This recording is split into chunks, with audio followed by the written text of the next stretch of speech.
All righty. What is up, everybody? Let's hopefully some people are in the chat a little bit early, but a couple seconds early here. Today we have a lot of stuff to talk about here in today's video live stream, I should say. A lot of moves transpired here today. It was a crazy day in the baseball world, as you know. So I mean, first we have to talk about this Kris Bryant move. Now, before we get into it, guys, I'm gonna need you to do a couple of things for me, please. Let's see. Let's try it again. People are coming in here. Let's wait a couple of minutes for a couple people to come in. Starting this live stream up. I got 3 people in the chat. Thank you guys for tuning in. Obviously, huge news when it comes to the baseball world today. Kris Bryant comes to mind. Throw the questions in, guys, if you have any. What is up, Gregory? How you doing, buddy? Thank you for tuning back in. Let's see. I just wanted to send this live to a couple of my buddies and see if they can tune in. I am live right now. Please check it out. Okay, guys, we're getting ready here. All right, so a lot of stuff to talk about here today. Now, before we get into it, I'm going to need you to do a couple of things for me, please. Leave a like on the live stream, okay? Go over, smash the red button while you're here. That is the best way to show support here on the channel if you want to keep seeing great baseball content from me all season long. The season is heating up, as you can tell. The hot stove is hotter than ever here in the month of March. And today we are going to be talking about all the transactions that occurred here on this Wednesday. But of course, give this live stream a like, subscribe if you have not, turn on post notifications, and let's get rolling. Okay, so first, let's just start off with this Kris Bryant stuff. And now, if you haven't seen yet, I just uploaded a normal video on this topic when it comes to KB and Colorado. Go check it out after this live stream if you like. It was about a 2-minute video, so it wasn't that long. But I mean, initial thought. I mean, crazy stuff. Not expected. It blindsided just about everybody. And if anybody said, "Oh, I saw this coming," you're lying. You're lying. Rob Manfred didn't even see this coming. Okay, like that's how crazy this move was. And frankly, the move, it just doesn't make sense. Now, when it comes to the move itself, it has been reported by multiple people that Kris Bryant has signed a 7-year, $182 million contract with the team I'm wearing on top of the bill, Colorado Rockies. Doesn't make sense. I mean, right out of the gates, doesn't make sense. The Rockies are a team who was basically in sell mode the past couple of seasons. I think the last time they made the playoffs was, I believe it was 2020. No, it wasn't 2018. It was 2018. I do believe they beat the Cubs in the wild card game in Wrigley Field. I remember now. I think it was 2018. Hopefully I'm right on that, because the Cubs lost the Marlins in 2020 in the COVID season. But that's not the point. The point is the Rockies have been somewhat competitive over. But the point is the Rockies have been somewhat competitive over the past couple of years. They haven't won a division title, but they've made a couple wild card appearances. They faced the Diamondbacks. They faced the Cubs. Who else did they face in the wild card? I think it was just those 2 teams right off the top of my head. But the Rockies have been somewhat competitive the past couple of years, but they could not get over the hill. They could not beat the Dodgers and dethrone the Dodgers from the National League Western Division, nor the Giants in those years of 2010 through 2014 and so on. So it's just been a weird past couple of years for the Rockies. They try and they try. I mean, pitching is their Achilles heel, obviously. The Mile High City for a reason. Pitching sucks there.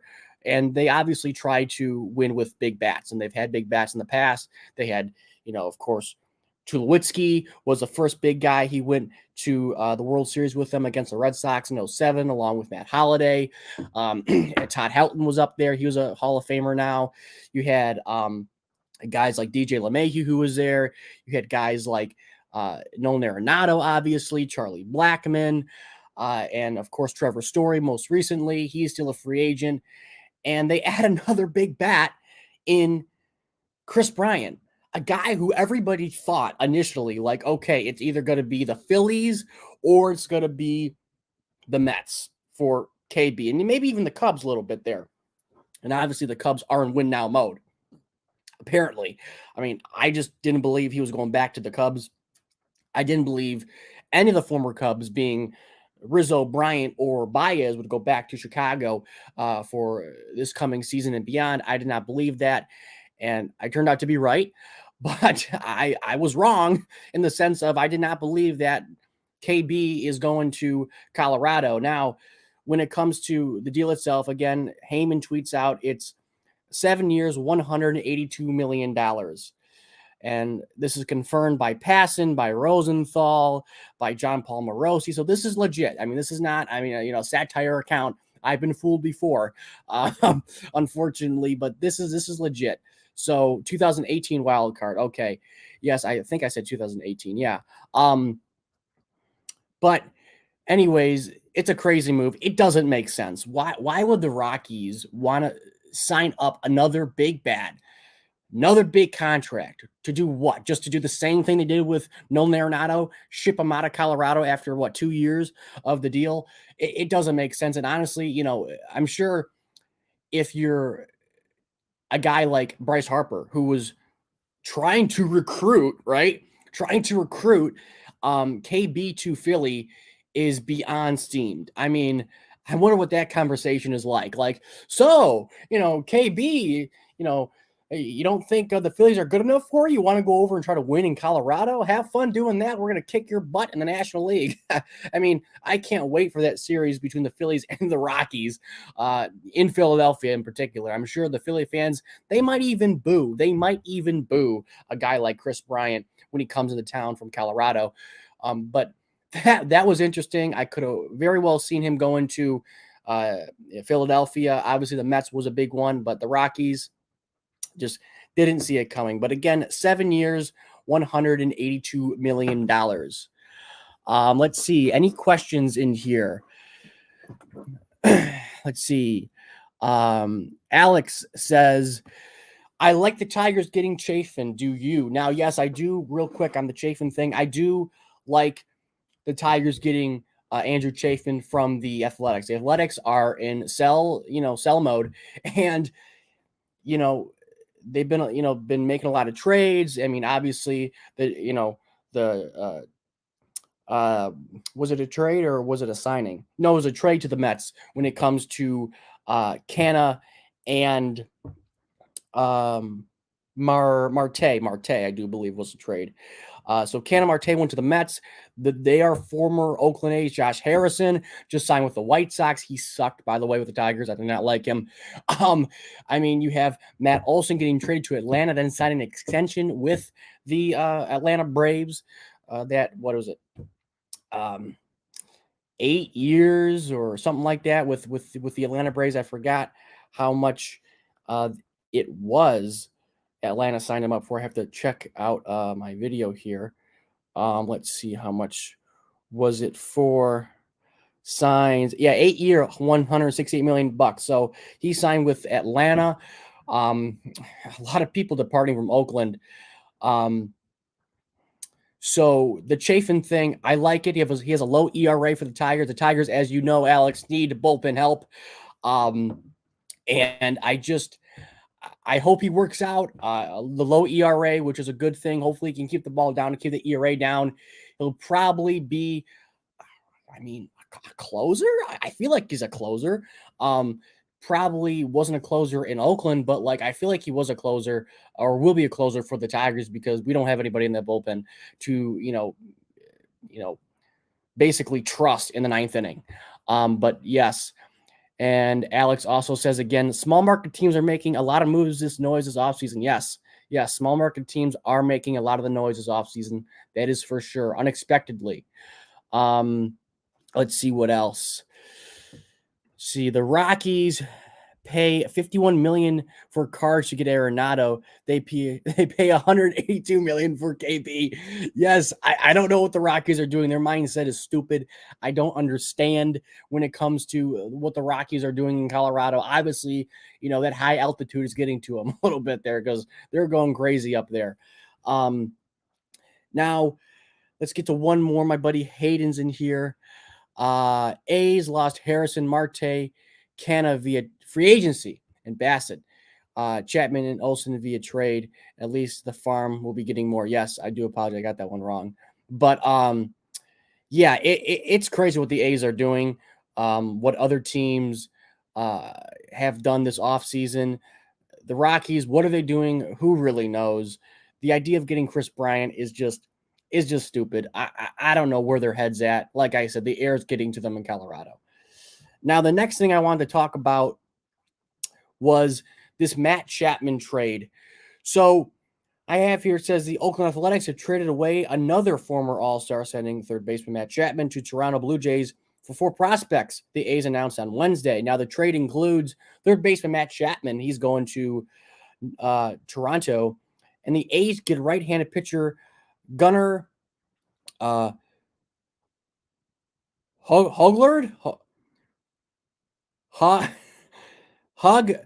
Huglud. I don't even know. Shortstop Kevin Smith, left-handed pitcher Zach Lounge, and right-handed pitcher Kirby Sens. I don't know. These guys' names are weird. I cannot pronounce names, but they get basically a right-handed pitcher, a shortstop, a left-handed pitcher, and another left-handed pitcher.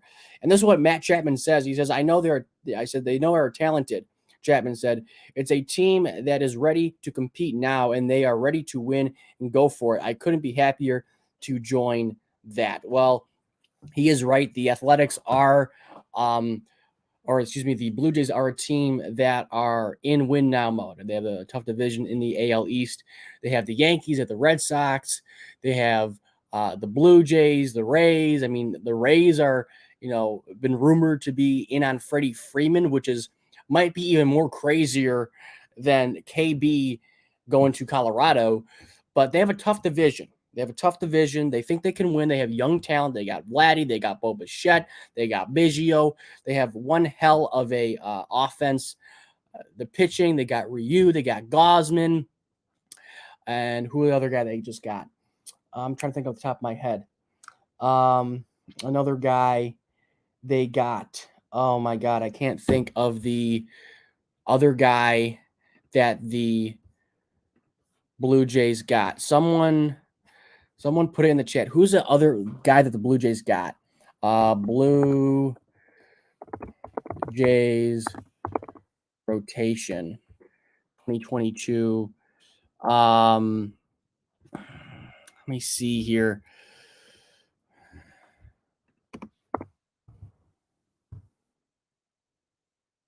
See. Someone put in the chat who I'm forgetting when it comes to the Blue Jays starting rotation. I'm trying to figure it out. I know I'm missing another guy. God, it's killing me. I apologize. Someone put it in the chat, please. I am blanking. Let's see. Roster. There's a guy. They got Ryu. Got Ross. Stripling. No, it wasn't the guy I was thinking of. Yusei Kikuchi. That was it. Yusei Kikuchi.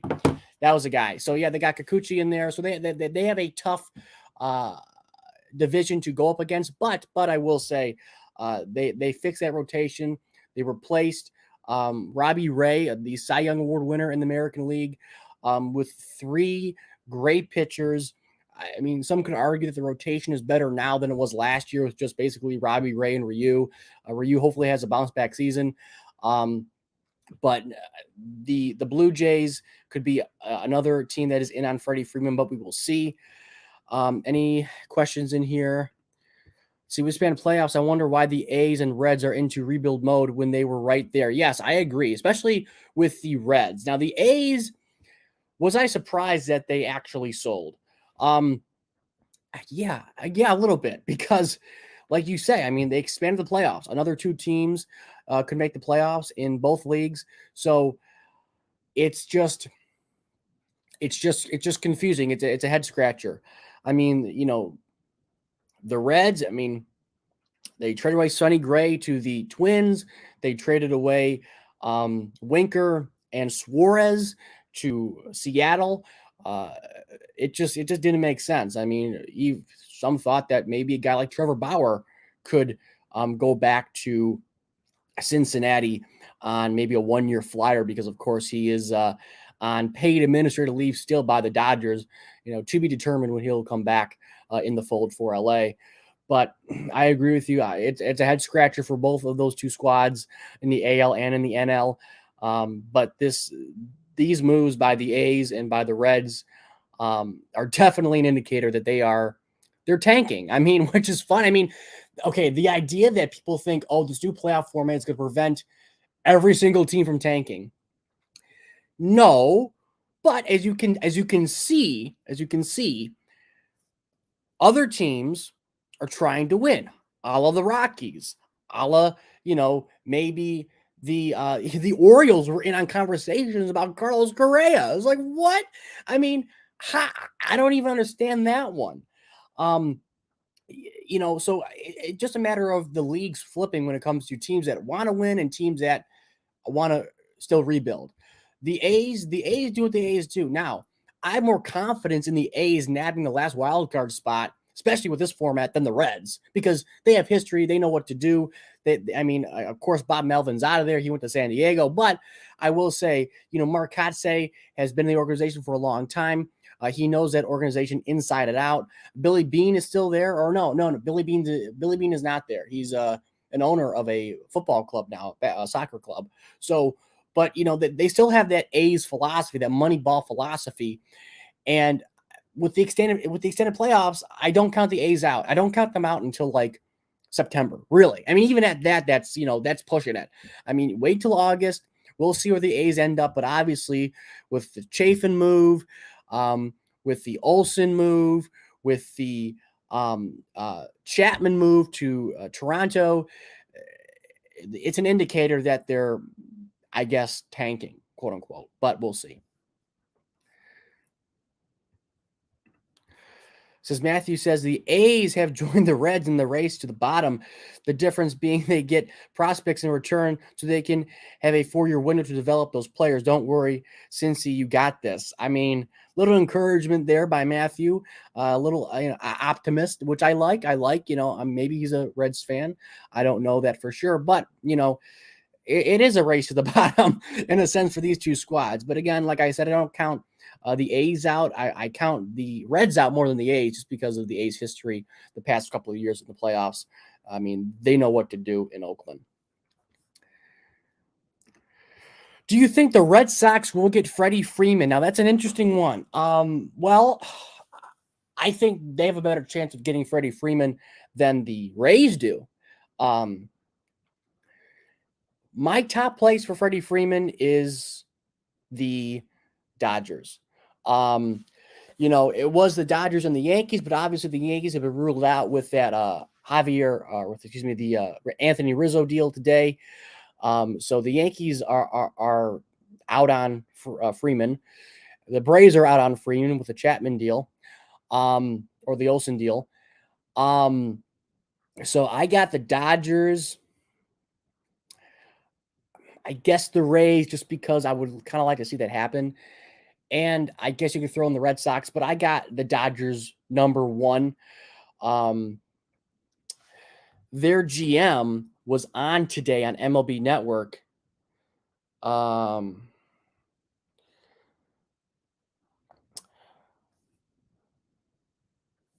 it Alex? Oh no, that was not the excuse me.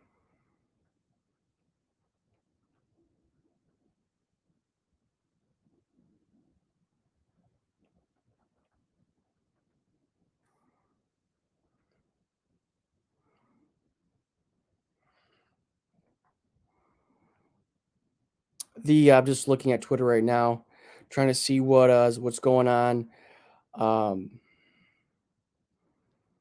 But no, the Dodgers GM was, or player for operations, was on the network today, and Brian Kenny asked him straight up. He's like, "Are you guys in on Freeman?" And he's like, "He's just a very good player." And then he said again, like, "Are you guys in on Freeman?" And he's like, he's a very good player." So that was like, a little tongue in cheek. They did not want to answer the question, obviously, because they never do.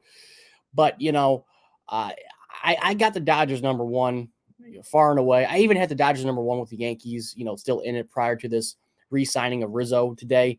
But I got Freeman to the Dodgers.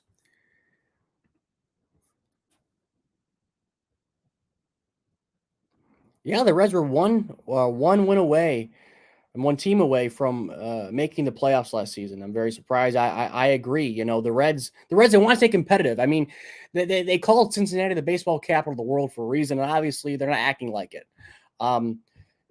Pete Rose, is probably like, what the heck are you guys doing? I mean, this is Cincinnati. I'm sure he's very upset of how the organization has been run the past couple of years in Cincinnati. So, it's unfortunate the Reds are going this way. I'm going down to a Reds game this season. And I'm going to see some terrible baseball. I mean, Joey Votto's all alone. It's kind of like what happened with Miguel Cabrera a couple of years ago, back in 2000, between 2000 and like 17 and 2019, where he was like the lone man on the Tigers and no one around him. So that's what, Votto is going to be going through the next couple of years. And, he's been through it, unfortunately, before with the Reds. And, that short playoff run in 2020 against the Bravos. And it was just unfortunate that he's going to have to go through another terrible couple of years with the Reds, where they will play uncompetitive baseball for, I'd say, the next 3 to 4 seasons. Do you like the moves the New York Mets made?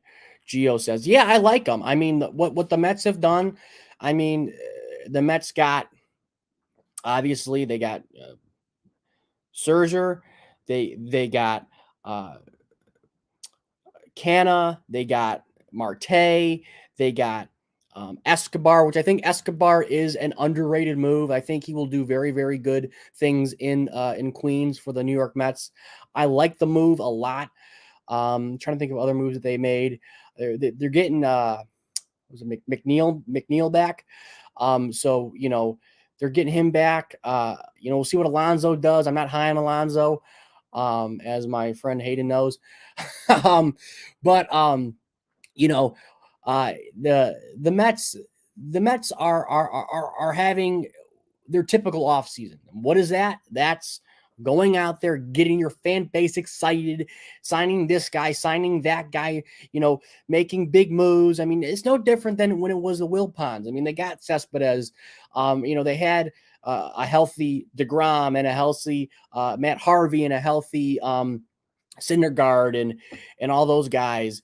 They had David Wright still at the time. So the Mets are doing typical Met things, and that's getting their fans hyped up in the offseason, thinking that they're going to, be the 1986 Mets. I mean, they're not, but, we'll see. I mean, will they? I don't know. We'll see what happens. But I have less confidence in the New York Mets making the playoffs than I do the Athletics. I mean, people may be called crazy, and maybe that's a hot take. I'm sure it is for many people on here, but I think that the New York Mets are so inconsistent.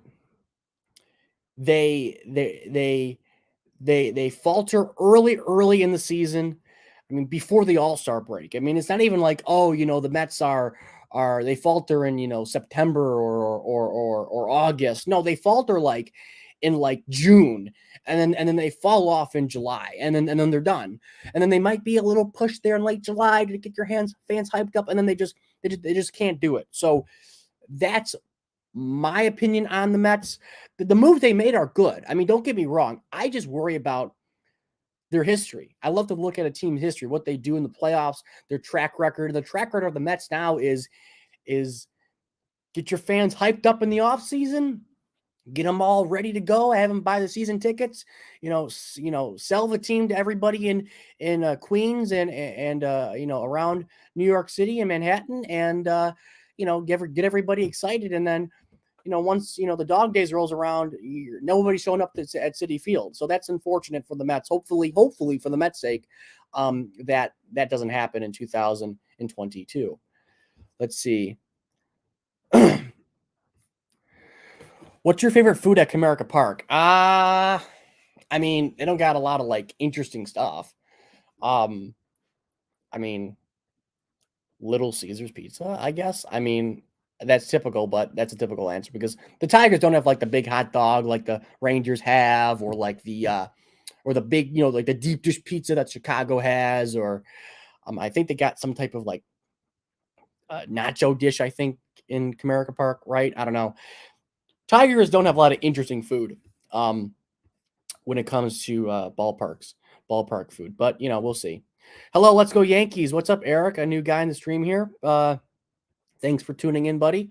Yes, let's go Yankees. The Yankees are high expectations. I mean, their owner Hal Steinbrenner said this is a World Series contender.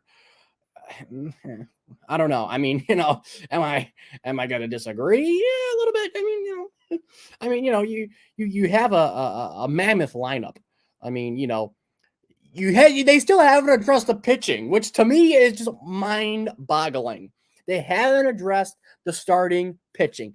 They're like the Angels. They just don't get it through their head. Cashman doesn't get it. It's like, go out there, get legitimate starting pitchers, please. Like, I know there wasn't a lot out there on the market. I understand. Could have got Max Scherzer. Why didn't you do that? I don't know. Like, Max Scherzer was like a no-brainer. And the fact that you lose him to the Mets, or if you lost him to like the Red Sox, that's a killer. That's a real stinger. I mean, honestly, I think Scherzer could have done better when it comes to his overall performance and actually winning a championship and made it to the playoffs if he signed with the Yankees over the Mets. That's my opinion on it, but I think the Yankees have made Yankees move. I mean, the Yankees and the Mets are making their typical moves.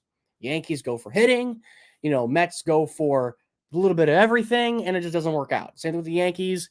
The Yankees last longer, I feel, during the regular season than the Mets do in recent years. They actually get to the playoffs, whether it's a division or a wild card or whatever, and they falter in the wild card or the divisional series, whether they go up against the Astros or the Rays or the Red Sox, or that's pretty much it. Those are the big bad teams in the AL, right?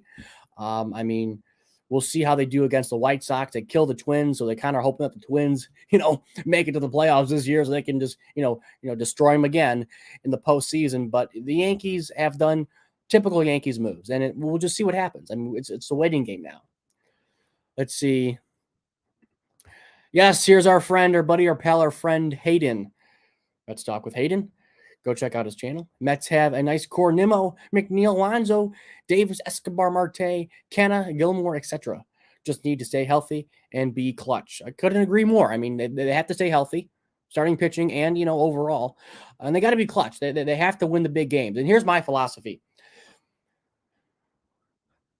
If I was a manager, this is what I would say to the team.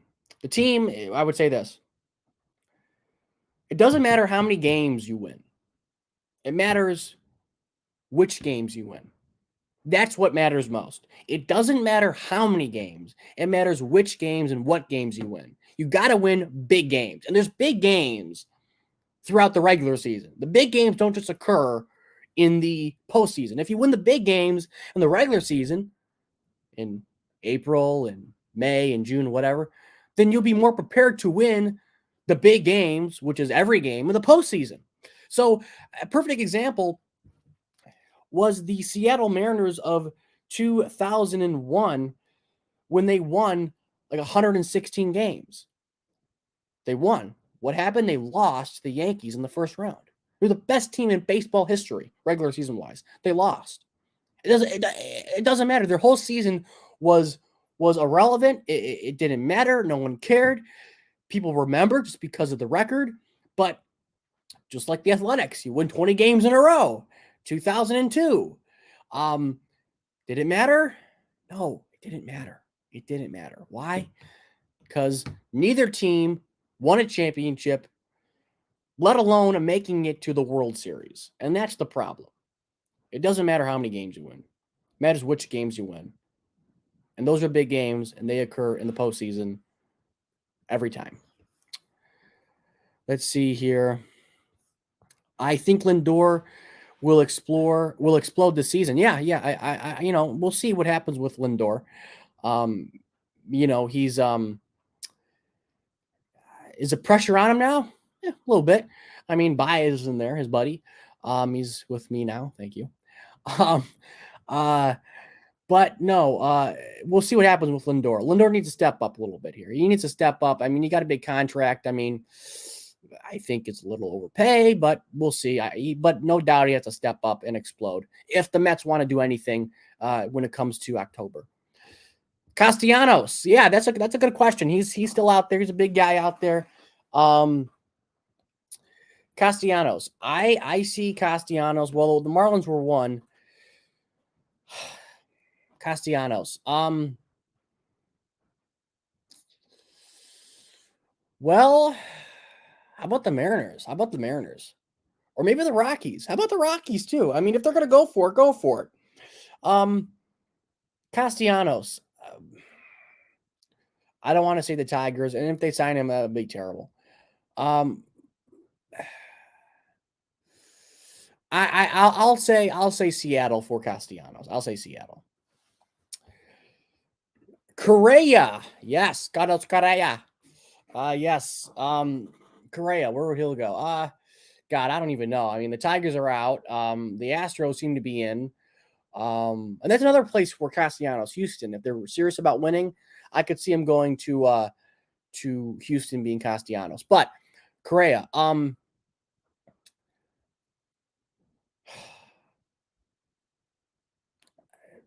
the Yankees.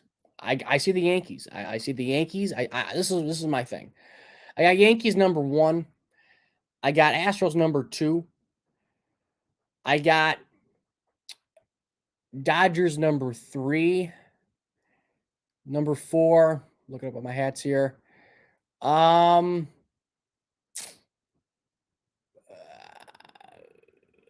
Rays.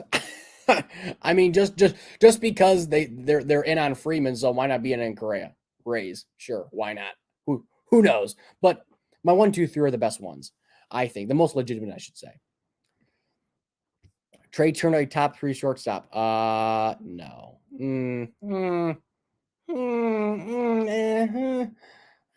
Not really. No, not really. Mets need DeGrom. Mets need to get DeGrom a ring. Yes, they do. They do. Do you think there will be at least one more blockbuster signing or deal tonight? Ooh, one person in here. That's awesome. Yeah. Maybe. Probably not. I'll say no. But what else we got to talk about? I kind of got off track here. I want to go in order. With a lot of stuff. Let's get to Suzuki.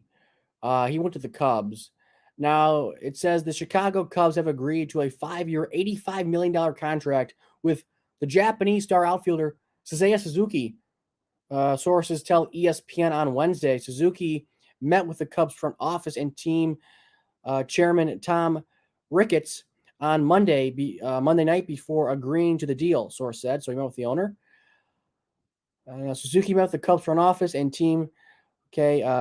Also says it's the highest salary. Get this, the highest salary for a Japanese position player coming into the Major League Baseball, and the second to largest behind pitcher Masahiro Tanaka's $155 million contract with the Yankees in 2014.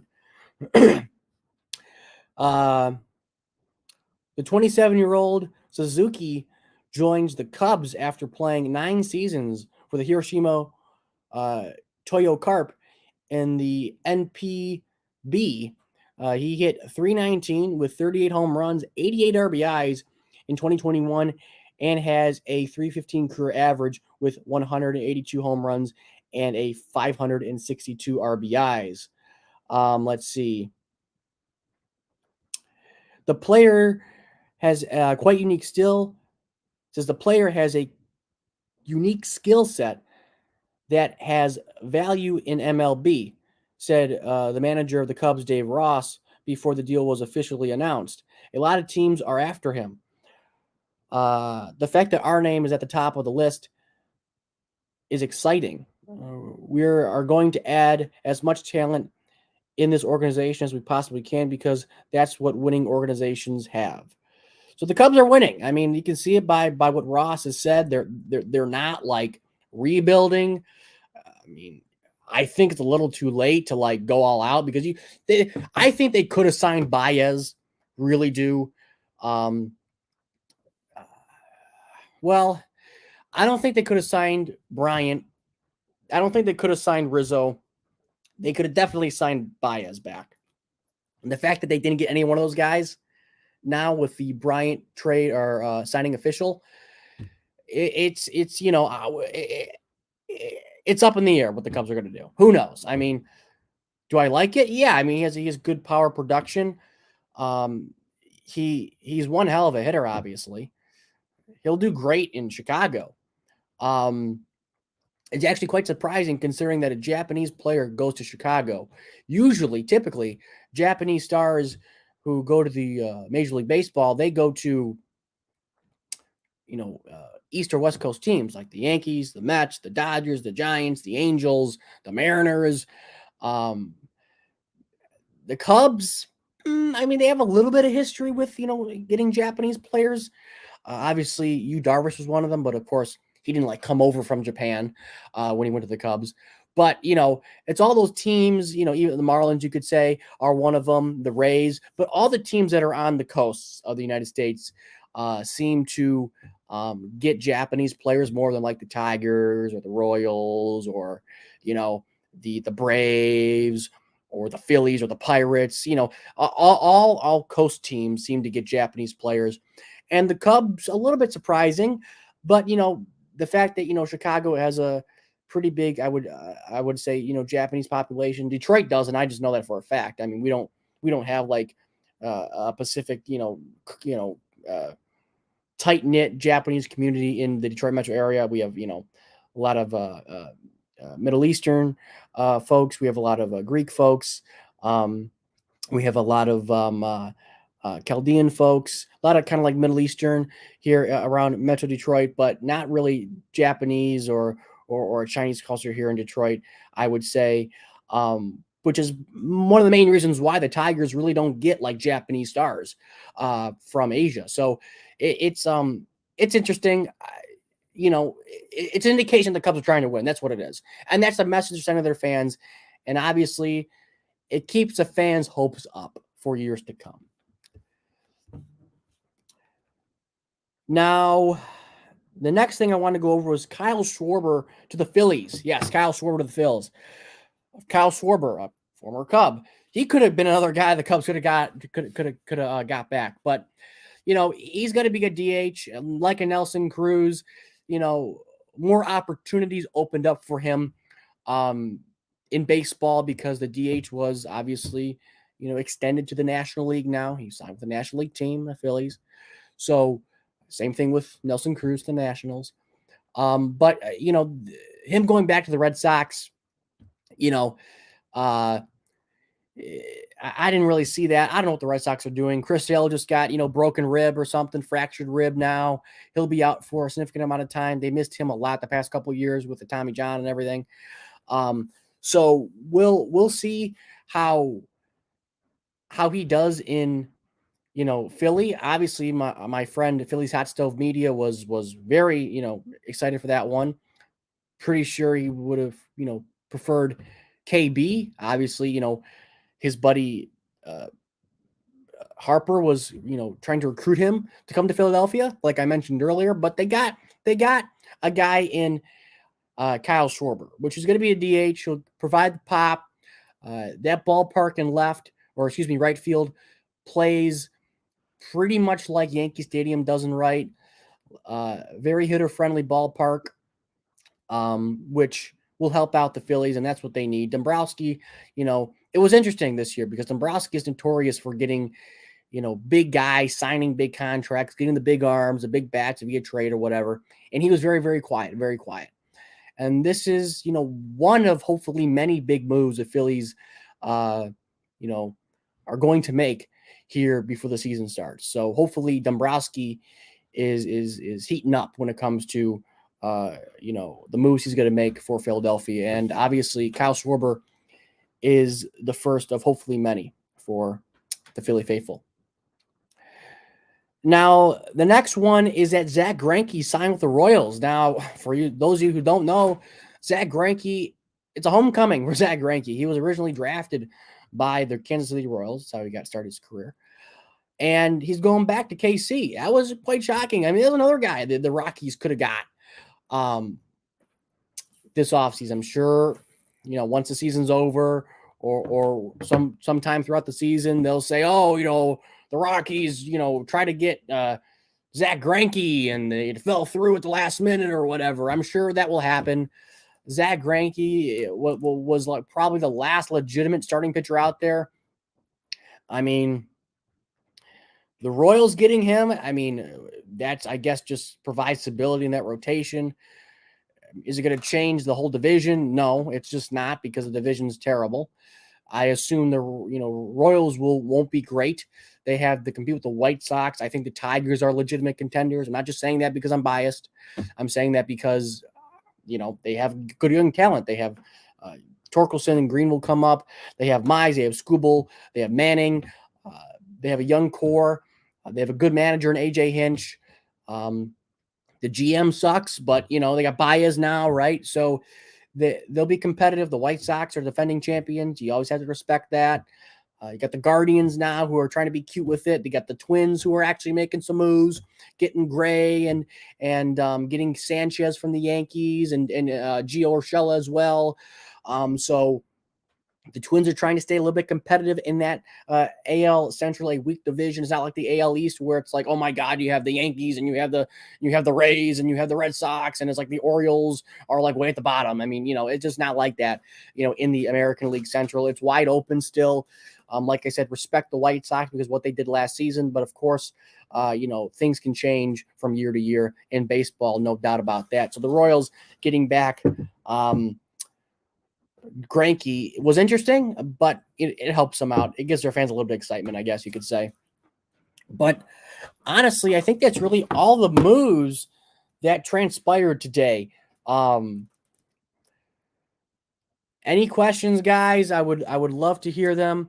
I got one from Alex. Joc Pederson to the Giants. Yeah, I saw that. That was an interesting one. Joc Pederson, he was another guy out there who was kind of underrated, had a great year with Atlanta. I've always liked Joc. I kind of want the Tigers to get him. Another guy who's out there still is Jorge Soler. Soler, I could see him going back to the Cubs because, like they said, David Ross is, like you said, he's trying to be competitive, and maybe he can be that power bat again for Chicago. I mean, he had a breakout season last year, World Series MVP for the Bravos. I kind of want the Tigers to get him. I wanted the Tigers to get either Joc Pederson or Jorge Soler. They didn't. They blew it on Joc. I would like Jorge Soler. I get it. They have a guy such as Robbie Grossman still out there in left field.